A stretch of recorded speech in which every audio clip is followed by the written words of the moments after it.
श्री गौरव गोगोई।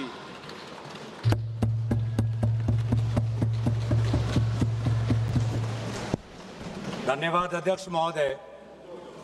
आज हम इस विशेष चर्चा में भाग लेने के लिए खड़े हुए हैं और ये चर्चा इसलिए हो रही है क्योंकि हाल में ही जो युद्ध हुआ वो एक सूचना का युद्ध था। एक प्रकार से हम पड़ोसी देश और दुनिया भर को सच्चाई की सूचना देना चाहते थे और कुछ ऐसे ताकत थे, ऐसे शक्तियां थी जो भ्रम का सूचना सारे देश में, सारे दुनिया में फैला रहे थे। और इसीलिए इस चर्चा का विशेष मांग ये है कि आज सच्चाई सदन में आनी चाहिए। सच्चाई पहलगाम की आनी चाहिए, सच्चाई ऑपरेशन सिंदूर की आनी चाहिए, सच्चाई विदेश नीति की आनी चाहिए। और यही आज हमने सूचना का जो युद्ध की बात हम कर रहे हैं वो आज हमने आदरणीय राजनाथ सिंह के भाषण में सुना। बहुत से सूचनाएं दी उन्होंने, बहुत से जानकारी दी, लेकिन रक्षा मंत्री होने के नाते ये नहीं कहा कि पहलगाम में दहशतगर्द कैसे आए। ये नहीं कहा कि बेसारन में जहां पर 1000 लोग जाते हैं, खुशियां मनाते हैं, कैसे 5 दहशतगर्द वहां पर जाकर 26 लोगों की गोलियों से छलनी करते हैं। ये बात, ये सूचना रक्षा मंत्री ने नहीं दी। यही है सूचना का युद्ध कि इतनी जानकारी देते हैं कि कभी कभी सवाल पूछना भी भूल जाते हैं। और आज ये है हमारे विपक्ष का कर्तव्य कि हम सवाल पूछेंगे देश हित में, राष्ट्र हित में। आज देश ये जानना चाहता है कि वो 5 दहशतगर्द कैसे घुसे और उन दहशतगर्दों का भी मकसद था। पाकिस्तान से आए हुए वो दहशतगर्दों का क्या मकसद था? उनका मकसद था कि जम्मू कश्मीर की अर्थव्यवस्था को तनाव करना, विनाश करना। उनका मकसद था कि भारत देश में एक सांप्रदायिक वातावरण का जन्म देना। उनका मकसद यह था कि भारत और पाकिस्तान का एक हाइफिनेशन होना, यह था उनका मकसद। लेकिन सर, मुझे दुख है कि आज राजनाथ सिंह जी ने सैनिकों की बात तो की, लेकिन जो हमारे भारत की जो आवाम है, जो जनता है, जो उन्होंने पाकिस्तान के दहशतगर्दों का पूरी जो मंशा है उस पर उन्होंने पूरा नकारा और हम एकजुट रहे। हम, मुझे भारतीय होने का गर्व है। हमने देखा बेसारन में कि किस प्रकार से जम्मू और कश्मीर के लोगों ने पूरे देश भर से आए हुए जितने भी पर्यटक थे उनकी मदद की। हमने ये देखा कि किस प्रकार से देश भर के जो पर्यटक जो जम्मू कश्मीर में थे उन्होंने अपने जम्मू कश्मीर के भाइयों को धन्यवाद दिया। हमने ये भी देखा कि कैसी एक विधवा हिमांशी नरवाल ने कहा कि मैं नहीं चाहती कि मेरे जो पति जिसको लेके आज राजनीति हो रही है उसके शव पर देश में हिंदू मुसलमान की राजनीति हो, मैं नहीं चाहती। यह है हमारी देश की संस्कृति और यह था मंशा पाकिस्तान का। और मैं ये भी गर्व महसूस करता हूं कि सारे विपक्षी राजनीति दल, हम सब एकजुट होकर, राहुल गांधी जी ने एक साफ साफ कहा कि हम सरकार के साथ हैं और सरकार को पाकिस्तान को एक ठोस मजबूत कदम देना ही पड़ेगा। लेकिन देश ये भी जानना चाहता है, वे 26 लोग जो जिनके परिवारों में आज कोई गुजर गया, वे ये भी जानना चाहता है कि 100 दिन गुजर गए और वे 5 दहशतगर्दियों को यह सरकार पकड़ नहीं पाई।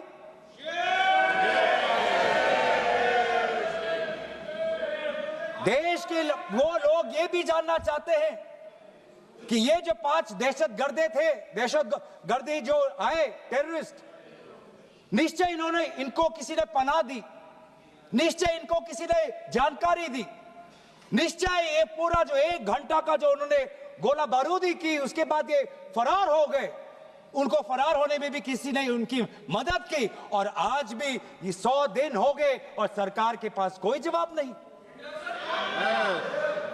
आज आपके पास ड्रोन है, आपके पास पेगासस है, आपके पास सैटेलाइट है, वहां पे सीआरपीएफ है, वहां पे बीएसएफ है, वहां पे सीआईएसएफ है, वहां पे आदरणीय गृह मंत्री कुछ दिन पहले ही गए थे पूरा रिव्यू लेने के लिए, और आप किसी को पकड़ नहीं पाए।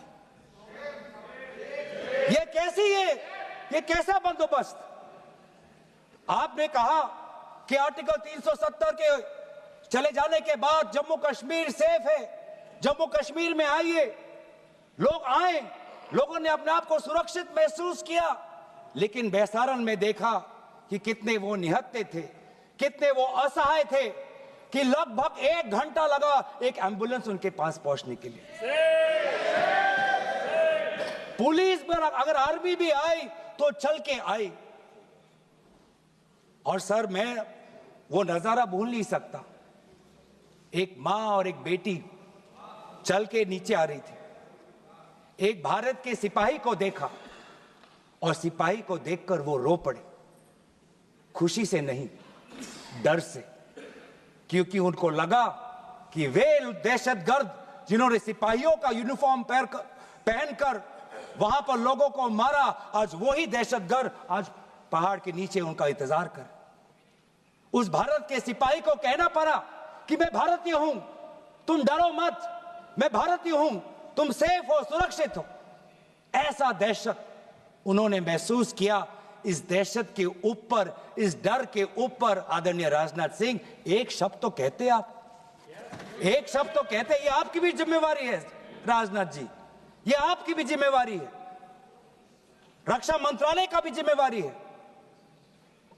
बार बार हम ये देख रहे हैं सर कि आदरणीय गृह मंत्री जाते हैं, कहते हैं कि बहुत अच्छा बंदोबस्त हो गया है, टेररिज्म के हमने उनकी रीढ़ की हड्डी तोड़ दी, तब भी उरी होता है, तब भी बालाकोट, तब भी पुलवामा होता है, तब भी पहलगाम होता है।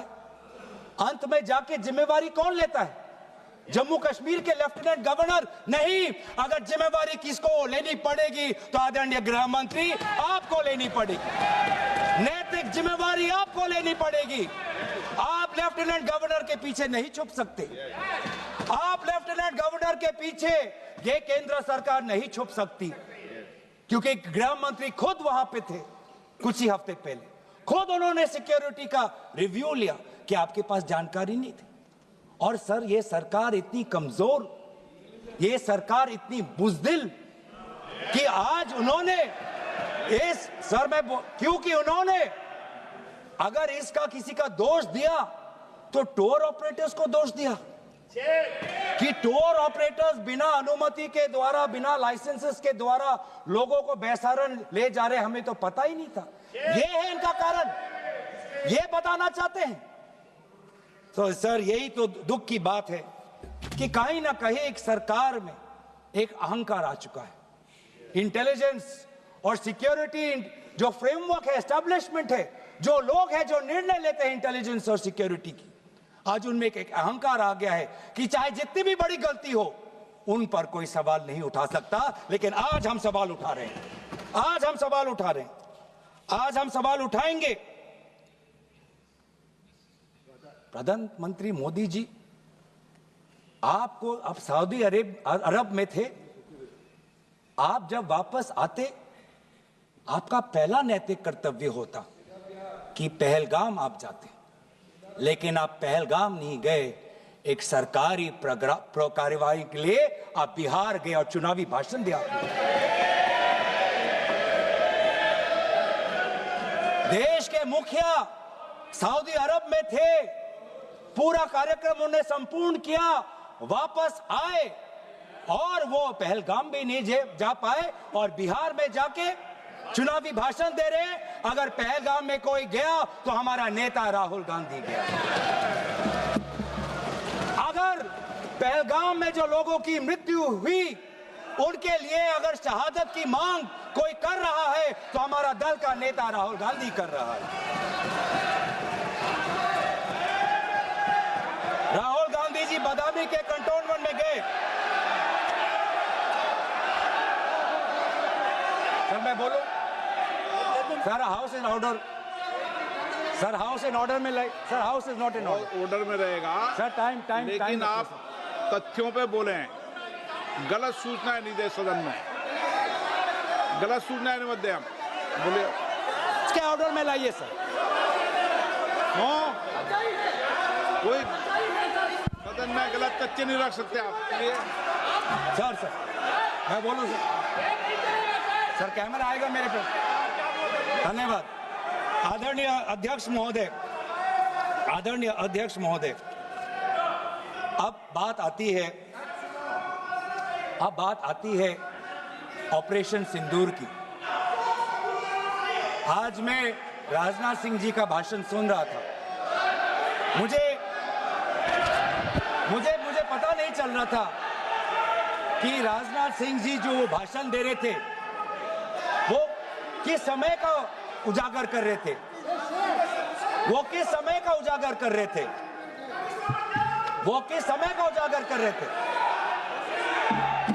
क्या वो 2016 के बाद क्या उन्होंने ये नहीं कहा कि हम घुस के मारेंगे और पाकिस्तान को आज वो उनका जो भी टेररिस्ट इंफ्रास्ट्रक्चर है उसको खत्म कर देंगे?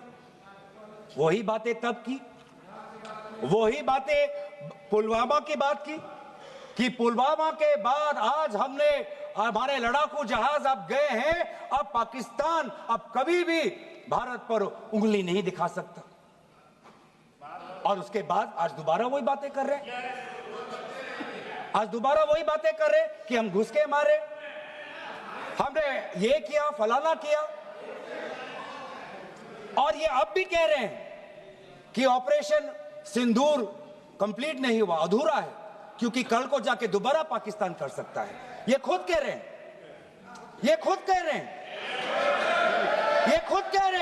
कि इसके पश्चात भी पाकिस्तान कल को जाके कर सकता है। तो ये जो सफल कैसे हुआ? फिर क्या सफल हुआ? आज ये खुद कह रहे हैं कि हमारा मकसद युद्ध का नहीं था। हम पूछना चाहते क्यों नहीं था, होना चाहिए था। आज उन्होंने खुद कहा कि हमारा मकसद जमीन लेने का नहीं था। क्यों नहीं था? पाकिस्तान ऑक्यूपाइड कश्मीर अगर आज नहीं लेंगे तो कब लेंगे? ये इन्होंने खुद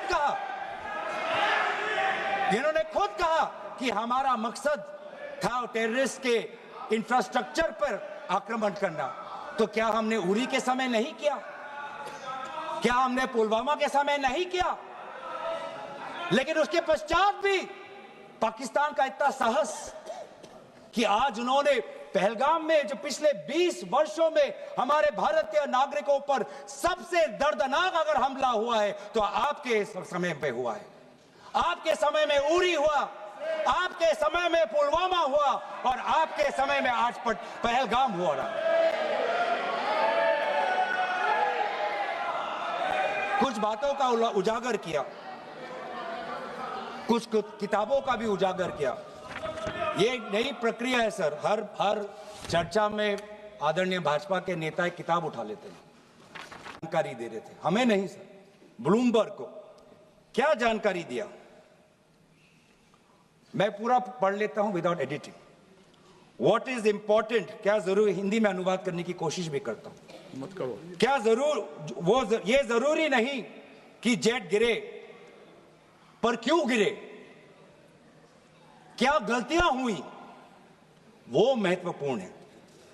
संख्या महत्वपूर्ण नहीं सर। 35 ही राफेल है देश में, 35 ही राफेल है। अगर उनमें से कुछ गिरे भी तो देखिए सर, मुझे तो लगता है कि बहुत बड़ी क्षति हुई। 35 राफेल, अगर कुछ उनमें से भी अगर कुछ गिरे तो मुझे लगता है कि जरूरी है, क्योंकि आपको लगता है कि 35 राफेल काफी है, तो अगर कुछ गिरे तो वो भी जरूरी है। और उन्होंने उसके बाद ये कहा कि ये बात अच्छी है कि हमने अपनी गलतियों को समझा, उसको सुधरा और 2 दिन बाद हमने अपने जेट को उड़ाए और दूर से हमने आक्रमण किया। सर, ये मैं थोड़ी जानकारी चाहूंगा। हमारे पास जो हमें ये संदेश मिलता है कि दुनिया के सबसे बढ़िया और बेहतरीन लड़ाकू जहाज हमारे पास है, सबसे बेहतरीन पायलट हमारे पास है, तो सीडीएस को ऐसा क्या कहना पड़ा, ऐसा क्या परिस्थितियां हैं कि हमारे हमारे लड़ाकू जहाज क्लोज रेंज में नहीं जा सकते, उनको दूर से ही फायर करना पड़ता? ये क्या है? ऐसी क्या पाबंदी है? ऐसी ये क्या पाबंदी है कि सीडीएस को ये कह रहे हैं कि हमारे लड़ाकू जहाज ने पहले दिन गलतियां की, गलतियां हमने सुधारी और दूर से हमने आक्रमण किया? क्या हम पास से नहीं कर सकते? ये जानकारी हमें दे। हम ये जानना चाहते हैं कि lieutenant general Rahul R Singh ने सदन के अंदर नहीं, सांसदों को नहीं, राजनीतिक दलों के फ्लोर लीडर्स को नहीं, फिक्की में जाके कहा, क्या कहा उसका भी मैं हिंदी में अनुवाद करता हूं कि पाकिस्तान तो सिर्फ फ्रंट पे था और पाकिस्तान के पीछे चाइना उनके पूरी तरीके से समर्थन कर रहा है। ऐसी कोई आश्चर्य की बात नहीं होनी चाहिए, क्योंकि पिछले 5 वर्षों में लगभग 80% मिलिट्री हार्डवेयर पाकिस्तान को सिर्फ पूरा चाइना से मिल रहा है। तो सर, मैं आज पूछना चाहूंगा आदरणीय राजनाथ सिंह जी से, जो सरकार चीन को लाल आंख दिखाने की बात करती है, एक बार भी आपने चीन का उजागर अपने भाषण में क्यों नहीं किया? आर्मी कर रही है,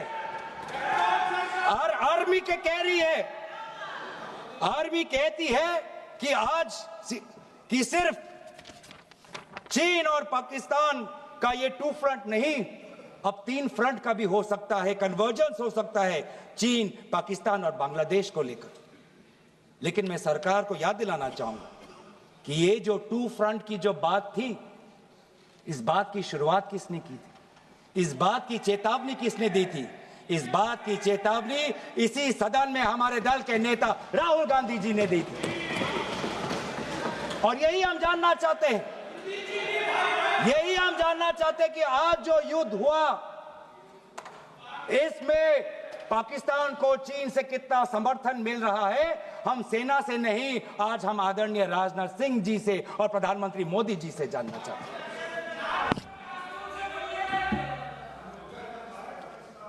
और सर, इंडोनेशिया में जो डिफेंस अटैचे है, उसने तो ताज्जुब की बात कह दी। उसने क्या कहा सर?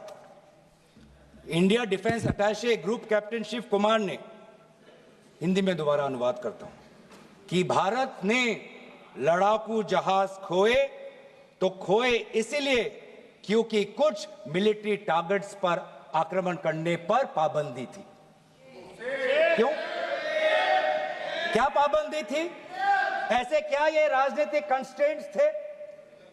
आपने कहा कि 9 टारगेट पे हमने आक्रमण किया, लेकिन हमें यह भी सूत्रों से जानकारी और मीडिया में आया है, और लेफ्टिनेंट जनरल राहुल सिंह ने खुद कहा कि पहले 21 टारगेट्स चुने गए थे और 21 से फिर 9 हुए।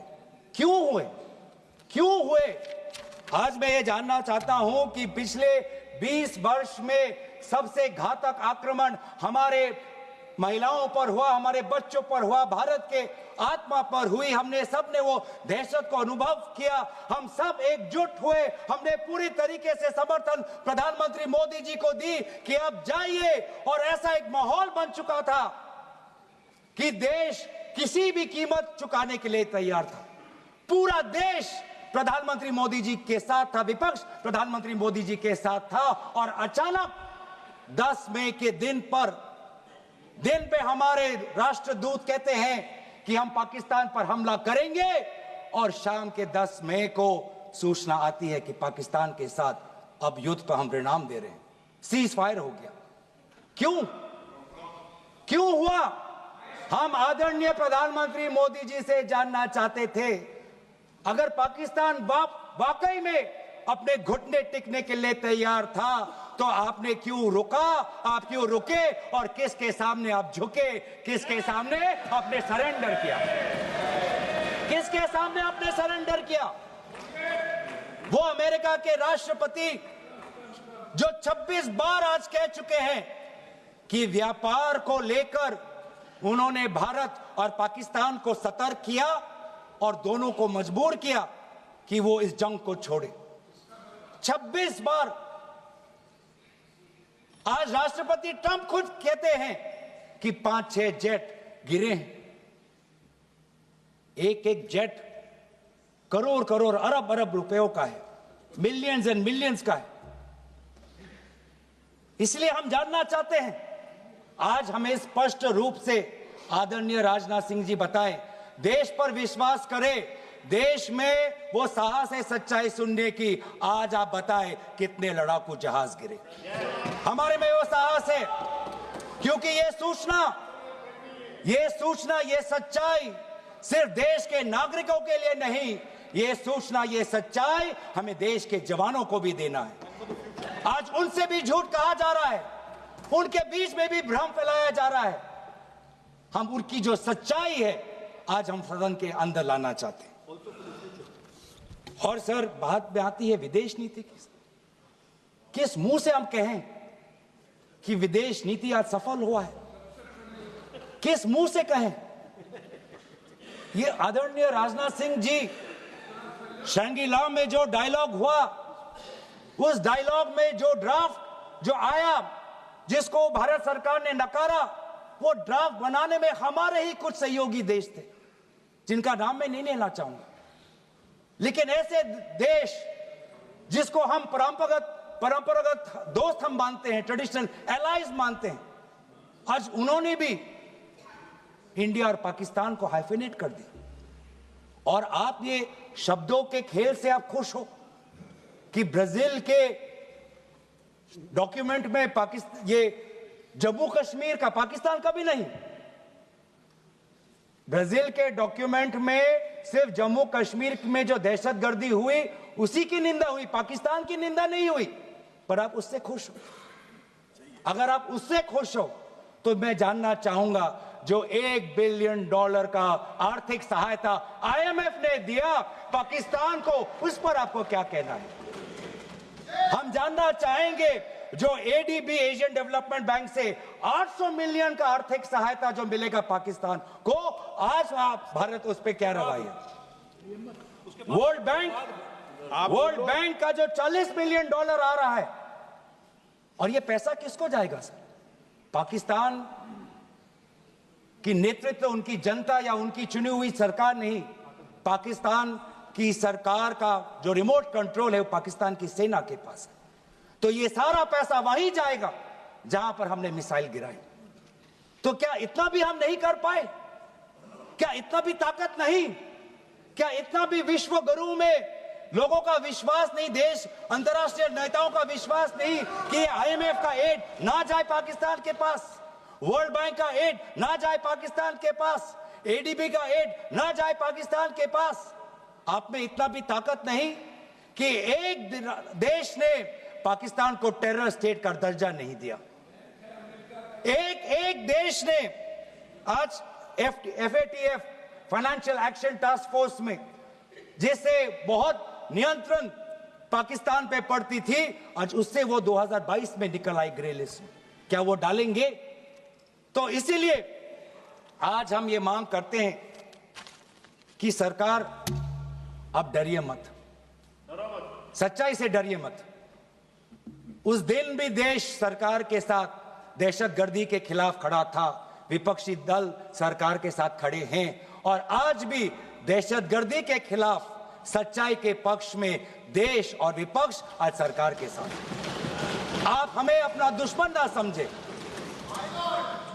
हम सरकार के दुश्मन नहीं हैं, हम अपने देश के पक्ष में बोल रहे हैं, जवानों के पक्ष में बोल रहे हैं। पर आप हमें कृपया सच्चाई देने का हमें वो सम्मान दीजिए।